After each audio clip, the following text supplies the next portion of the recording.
ಅಲ್ಲ ಇದು ರಾಹುಲ್ ಗಾಂಧಿ ಅವರ ಹೈಕಮಾಂಡ್ನ ಮಾನದಂಡವಾ ಡಿ ಕೆ ಶಿವಕುಮಾರ್ ಅವರ ಸಿದ್ದರಾಮಯ್ಯ ಮಾನದಂಡ? ನಾನು ಯಾರ್ದು ಈಗ ಮಾತಾಡಕ್ಕೆ ಹೋಗಲ್ಲ, ನಂತರ ಮಾತಾಡ್ತೀನಿ. ಅಲ್ಲ, ಇಲ್ಲಿಯವರೇ ಮುಖ್ಯಮಂತ್ರಿ ಇದ್ದಾಗ ಮೂರ್ ಮಂತ್ರಿ ಇದ್ರು, ಈ ಜಿಲ್ಲೆಯವರು ಇದ್ದಾಗ.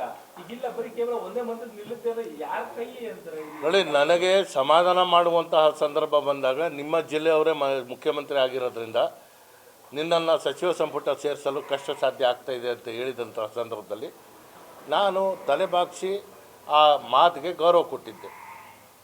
ಈಗ ಜಿಲ್ಲೆಯ ಮುಖ್ಯಮಂತ್ರಿನೂ ಇಲ್ಲ, ನಮಗೆ ಸಚಿವ ಸ್ಥಾನವೂ ಇಲ್ಲ. ಕೇವಲ ಒಂದೇ ಒಂದು ಸಚಿವರನ್ನ ಸಂಪೂರ್ಣವಾದಂಥ ಜವಾಬ್ದಾರಿ ಅವರು ಕೊಟ್ಟಿದ್ದಾರೆ.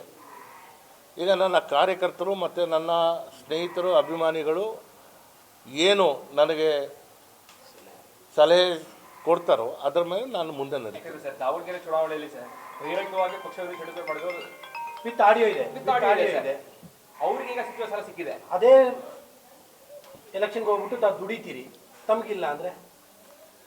ಇಲ್ಲಿ ದಾವಣಗೆರೆ ಮಲ್ಲಿಕಾರ್ಜುನ್ಗೂ ಇಲ್ಲ. ಹೌದು, ನಾವೆಲ್ಲ ಅಲ್ಲಿ ಹೋಗಿ ಕೆಲಸ ಮಾಡಿ ಗೆಲುವನ್ನ ಸಾಧಿಸುವಂಥದ್ದಕ್ಕೆ ನಾವು ಪ್ರಯತ್ನ ಮಾಡಿದ್ದು ನಮಗೂ ಇಲ್ಲ.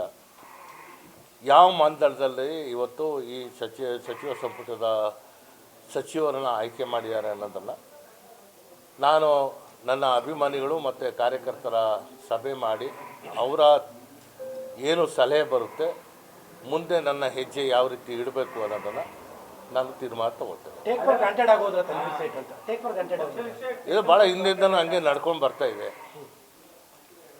ನಾನು ಈ ಹಿಂದೆನೂ ನಾನು ಹೇಳಿದ್ದೇನೆ, ಭಾರತದ ಸಂವಿಧಾನವನ್ನು ಎತ್ತಿಡಿಯುವಂತಹ ಒಂದು ಸಾಮರ್ಥ್ಯ ಇರುವಂತಹ ಪಕ್ಷ, ಧ್ವನಿ ಇಲ್ಲದೆ ಇರೋರಿಗೆ ಧ್ವನಿ ಕೊಟ್ಟು ನಮಗೆಲ್ಲರಿಗೂ ರಕ್ಷಣೆ ಕೊಡ್ತಾರೆ ಅನ್ನೋ ನಂಬಿಕೆಯಿಂದ ನಾವೆಲ್ಲರೂ ಏನೋ ಪಕ್ಷದ ಜೊತೆ ನಿಂತಿದ್ದೇವೆ.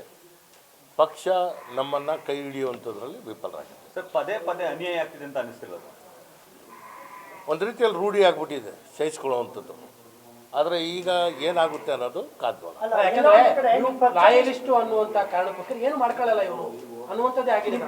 ಏನಂದರೆ, ನಾವು ಗಾದೆ ಇದ್ದಂಗೆ ಮಗು ಹತ್ರ ಮಾತ್ರ ತಾಯಿ ಹಾಲು ಕೊಡಿಸುವಂಥದ್ದು ಏನು ಗಾದೆ ಕೇಳ್ತೀವಿ.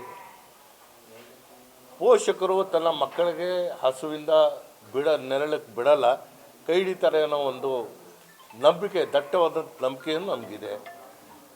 ಆದರೆ ಪಕ್ಷಕ್ಕೆ ಸವಾಲಾಗ್ತಂಥವ್ರಿಗೆ ಸಚಿವ ಸ್ಥಾನ ಸಿಗ್ತಾ ಇದೆ, ನಿಷ್ಠೆ ಪ್ರಾಮಾಣಿಕತೆಗೆ ಬೆಲೆ ಇಲ್ಲ ಅಂತ ಹೇಳಿದಾಗ ಇವತ್ತು ರಾಜಕಾರಣ ಯಾವ ದಿಕ್ಕಿನಲ್ಲಿ ಹೋಗ್ತಾ ಇದೆ ಅನ್ನೋದು ಕೂಡ ನಾವು ಆಲೋಚನೆ ಮಾಡಬೇಕು. ರಾಜಕಾರಣ ಬೇಸರ ಆಗಿದೆ ಸರ್. ಈಗ ಇವತ್ತಲ್ಲ, ಸುದೀರ್ಘವಾದಂಥ ರಾಜಕಾರಣ ಮಾಡಿ ರಾಜ್ಯದಲ್ಲಿ ಅತ್ಯಂತ ಹೆಚ್ಚಿನ ಅವಧಿಯ ಮುಖ್ಯಮಂತ್ರಿ ಆಗಿರುವಂತಹ ಕೀರ್ತಿಗೆ ಸನ್ಮಾನ್ಯ ಸಿದ್ದರಾಮಯ್ಯ ಅವರೇ ಇವತ್ತಿನ ರಾಜಕಾರಣ ಸಂಪೂರ್ಣವಾಗಿ ಇದು ನಮ್ಮ ಕೆಟ್ಟೋಗಿದೆ ಅನ್ನೋ ಪದನ ಅವರು KR ಪೇಟೆನಲ್ಲಿ ಬಳಕೆ ಮಾಡಿದಂಥ ಸಂದರ್ಭದಲ್ಲಿ ಅವರು ಇಳಿದಿದ ತಕ್ಷಣ ಇದು ಹಾಳಾಗಿರುವಂಥ ವಾತಾವರಣ ಅಲ್ಲ, ನಿರಂತರವಾಗಿ ಹಾಳಾಗ್ತಾ ಇರುವಂಥದ್ದು ಎಲ್ಲರೂ ನೋಡ್ತಾ ಇದ್ದಾರೆ. ಇದು ತನ್ವೀರ್ ಸೇಠಿಗೆ ಮಾಡಿದ ಅನ್ಯಾಯನ ಅಥವಾ ಕಮ್ಯುನಿಟಿ ಮಾಡಿದ ಅನ್ಯಾಯ? ನಾನು ನೋಡಿ, ರಾಜಕಾರಣದಲ್ಲಿ ಯಾವತ್ತೂ ಜನಾಂಗಕ್ಕೆ ಮಧ್ಯಕ್ಕಿರಲ್ಲ. ನಾನು ಜನಪ್ರತಿನಿಧಿ, ನನ್ನ ಕೈ ಹಿಡಿದಂತಹ ಎಲ್ಲ ಜಾತಿ ಜನಾಂಗದ ಜನ ಇದ್ದಾರೆ. ಮೈಸೂರು ಈ ನಗರಕ್ಕೆ, ಈ ಜಿಲ್ಲೆಗೆ ಸೇವೆ ಮಾಡುವಂತಹ ಅವಕಾಶ ಸಿಕ್ಕುತ್ತೆ ಅನ್ನೋ ಒಂದು ದಟ್ಟವಾದ ನಂಬಿಕೆ ಇತ್ತು. ನನ್ನ ಜನರ, ನನ್ನ ಅಭಿಮಾನಿಗಳ, ಪಕ್ಷದ ಕಾರ್ಯಕರ್ತರ ಕನಸನ್ನು ಭಂಗ ಮಾಡುವಂಥ ಕೆಲಸ ಆಗಿದೆ. ಇದರಲ್ಲಿ ನನಗೆ ಬೇಸರ ಅನ್ನೋಕ್ಕಿಂತ ನನ್ನನ್ನು ನಂಬಿರುವಂಥವ್ರಿಗೆ ಬೇಸರ ಆಗಿದೆ. ಆಲ್ರೆಡಿ ಕೋಪ ಮಾಡ್ಕೊತಾ ಇದ್ದಾರೆ, ರಾಜೀನಾಮೆ ಕೊಟ್ಟು ಅನ್ನೋ ಮಾತುಗಳು ಕೂಡ ಹೇಳ್ತಾ ಇದ್ದಾರೆ. ಅದಾದಮೇಲೆ ನಾವು ಅವರ ಸಮಾಲೋಚನೆ ಮಾಡಿದ ಮೇಲೆ ಅವ್ರಿಗೆ ತಿದ್ದಬೇಕಾಗುತ್ತೋ, ನಾನು ತಿದ್ಕೋಬೇಕಾಗುತ್ತೋ, ಇದು ಪರಸ್ಪರ ಕುಂತು ಮಾತಾಡಿದ ಮೇಲೆ ನಾನು ತೀರ್ಮಾನ. ಈ 20 ಜನರಲ್ಲಿ ಎಷ್ಟು ಜನ ಅರ್ಹರಿದ್ದಾರೆ ಅಂತ ಅನಿಸ್ತಿದೆ ನಿಮಗೆ? ಯಾರು ಅರ್ಹರು ಇಲ್ಲ ಅಂತ ನಾನು ಹೇಳಲ್ಲ. ಜನ ಅವ್ರನ್ನ ಆಯ್ಕೆ ಮಾಡಿದ ಮೇಲೆ, ಒಂದು ಆಡಳಿತ ಪಕ್ಷದ ಸದಸ್ಯರಾಗಿದ್ದ ಮೇಲೆ ಎಲ್ಲರಿಗೂ ಅರ್ಹತೆ ಇದೆ. ಅಲ್ಲ, ಪಕ್ಷ ಇಷ್ಟೇ ಇಂಪಾರ್ಟೆಂಟ್ ಅಲ್ವಾ ಅರ್ಹತೆಗೆ? ಅದು ಯಾವ ರೀತಿಯ ಅಳತೆಗಳನ್ನ ಇಟ್ಕೊಂಡಿದ್ರು ಅನ್ನೋದು ನನಗೆ ಗೊತ್ತಿಲ್ಲ. ನಾನು ಬರುವಂಥ ದಿನಗಳಲ್ಲಿ ಅದನ್ನು ಸುದೀರ್ಘವಾಗಿ ಅಧ್ಯಯನ ಮಾಡಿ ನಂತರ ನನ್ನ ಸ್ಪಷ್ಟವಾದಂಥ ಪ್ರತಿಕ್ರಿಯೆಯನ್ನು ನಾನು ಮಾಧ್ಯಮದ ಜೊತೆಗೆ ಹಂಚ್ಕೊತೀನಿ. ಡೆಲ್ಲಿಗೆ ಹೋಗಿ ಲಾಬಿ ಮಾಡಲಿಲ್ಲ, ಅದೇ ಇದಾಯ್ತಾ? ಡೆಲ್ಲಿಗೆ ತಾವು ಹೋಗ್ಲೂ ಇಲ್ಲ, ಲಾಬಿ ಮಾಡಲೇ ಇಲ್ಲ? ಇಲ್ಲ, ಅದರ ಅವಶ್ಯಕತೆ ಇಲ್ಲ ಅಂತ ನಾನಾದರೂ ಈಗಲೂ ಅದೇ ಅಂತೀನಿ. ಅಲ್ಲ ನಿಮಗಿಲ್ವಾ ಪಕ್ಷಕ್ಕಿಲ್ವಾ? ಪಕ್ಷಕ್ಕೆ ಯಾರಿಂದ ಕೆಲಸ ತಗೋಬೇಕು ಅನ್ನೋದು ಅವರು ಗುರುತಿಸ್ಬೇಕಾಗಿದ್ದಂಥದ್ದು. ಇಲ್ಲಿ ನಡೆದಿರುವಂತಹ ಅನೇಕ ಕೈಚಳಕಗಳು ನಾವು ಅದರಲ್ಲಿ ನಾವು ಯಾವತ್ತೂ ಭಾಗಿಯಾಗಲ್ಲ. ಪಕ್ಷದ ವರಿಷ್ಠರ ಮೇಲೆ ನನ್ನ ನಂಬಿಕೆ ಇತ್ತು, ಆ ನಂಬಿಕೆ ಎಲ್ಲ ಒಂದು ಕಡೆಗೆ ಹುಸಿಯಾಗಿದೆ. ಯಾರೋ ಒಬ್ಬರಿಂದ ತಪ್ಪು ಅಂತ ಅನ್ನಿಸ್ತದೆ ಅಥವಾ ಪಾರ್ಟಿಯಿಂದಲೇ ತಪ್ಪು ಅನ್ನಿಸ್ತದೆ?